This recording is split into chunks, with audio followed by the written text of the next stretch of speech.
Le 13e rendez-vous du Pika Basket Show à la veille d'une nouvelle journée du championnat de France de National A. Bonsoir à tous et à toutes et bienvenue dans votre émission favorite du vendredi, 100% basket fauteuil. La fin du mois de janvier approche et il est temps désormais de parler Coupe d'Europe où 9 équipes françaises sont engagées cette saison. Le CSMO et les Hornets du Canet ouvrent le bal la semaine prochaine en Allemagne et en Espagne lors du tour préliminaire de la Champions League. Ils devront prendre l'une des 4 premières places de leur groupe afin de poursuivre la compétition au printemps prochain. Bordeaux, Milan et Lannion disputent de leur côté le premier tour de l'Euroleague de début mars avec l'objectif de figurer parmi les 2 premiers de leur poule et de pouvoir accéder aux phases finales fin avril. Marseille, Capsa et Le Puy-en-Velay seront présents au tour préliminaire de l'Euroleague 3 également début mars en Bosnie, en Grèce et en Italie dans une compétition où seul le premier de chaque groupe aura le droit de participer au tour final de la Challenge Cup. Saint-Avold enfin prendra part à un tournoi de qualification fin avril à domicile en vue d'une présence en Coupe d'Europe l'année suivante. Seul le vainqueur de cette épreuve sera qualifié pour l'Eurocup 2019. On notera d'ailleurs la présence de l'équipe de France des moins de 23 ans sur ce tournoi pour pallier à une avalanche de forfaits en Coupe d'Europe. Des forfaits qui jettent le discrédit forcément sur cette compétition dont on peut s'interroger sur le format. La 13e journée de National A qui débute demain devrait permettre au leader hier et à son dauphin Le Canet de conforter leur place au classement. En effet, on imagine mal les Varois, toujours invaincus dans ce championnat, s'incliner chez la lanterne rouge lyonnaise, alors que les Hornets partiront logiquement favoris lors de la réception de Lannion. On suivra avec beaucoup plus d'attention, et ce sera d'ailleurs devant les caméras de Pika Sport, la rencontre opposant Meaux à Saint-Avold disputée en Seine-et-Marne. Les Lorrains ambitionnent toujours d'être au Final Four en fin de saison. Ils auront la ferme intention de bousculer les champions de France comme un match aller, où après une mauvaise entame qui les conduira finalement à une défaite de 12 points, ils avaient pu rivaliser avec les Meldois pendant les 3 quarts de la partie. Ces derniers se présentent au complet demain avec le retour annoncé d'Audrey Caillol, absent la semaine passée à Gennevilliers.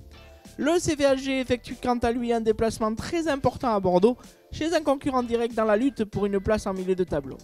Les Franciliens seront toujours privés de Blandine Bells blessée au dos, mais devraient pouvoir compter sur la présence de leur meneur de jeu Gif Moketsi face à des Girondins qui n'avaient perdu que de 4 points à l'aller et qui récupèrent Matt Rolston et Philippe Bay pour ce match. Si le Puy-en-Velay s'attend à passer une soirée plutôt confortable en recevant Strasbourg, Toulouse reste méfiant avant d'accueillir Marseille dans la Ville Rose face à une équipe qui possède le même nombre de victoires au classement, mais que les partenaires de Jonathan Hiverna avaient cependant dominé sur les bords de la Canebière en octobre dernier. Comme tout bon président qui se respecte, c'est un amoureux de son club et de son sport. Et à l'heure d'accompagner ses hommes à Meaux, Pietro Lambroni, le président de Saint-Avold, s'est arrêté au micro du Pika Basket Show pour lancer un message. Oui, on croit fort au Final Four en Moselle. Invaincu depuis 5 rencontres, Saint-Avold se déplace ambitieux en Seine-et-Marne, en dépit des turbulences actuelles qui entourent le club et son joueur Sam Bader.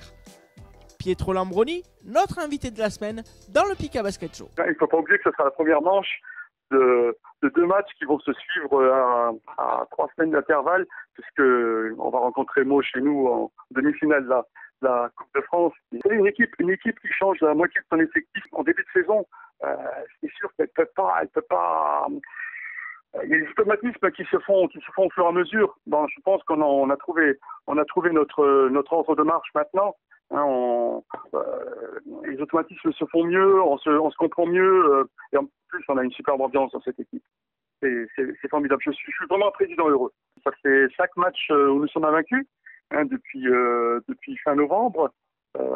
Bien sûr, coupe confondue. Alors, on est dans une dynamique qui est importante, et puis les joueurs sont remontés à fond, vu un petit peu les petites histoires qui tournent sur notre club en ce moment. Il ne faut pas oublier que je suis le président d'un club et il est normal que je défende nos intérêts. Bien sûr, j'ai pris les recours qu'il fallait pour que Sam puisse jouer et passer.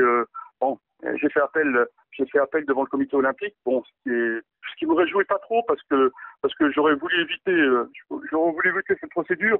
Mais bon, je pense que j'ai pas eu trop le choix. On m'y a un petit peu amené.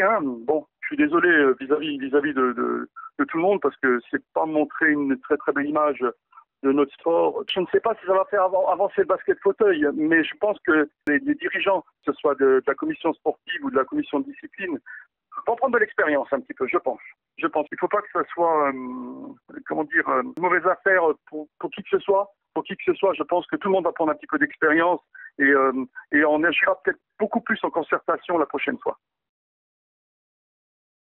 Il est temps de refermer ce nouveau numéro du Pika Basket Show. Le basket fauteuil revient demain sur Pika Sport à partir de 17h50 avec la retransmission en direct de la rencontre entre Meaux et Saint-Avold. Un duel de haut de tableau qui promet beaucoup. Bonne soirée à tous et à demain.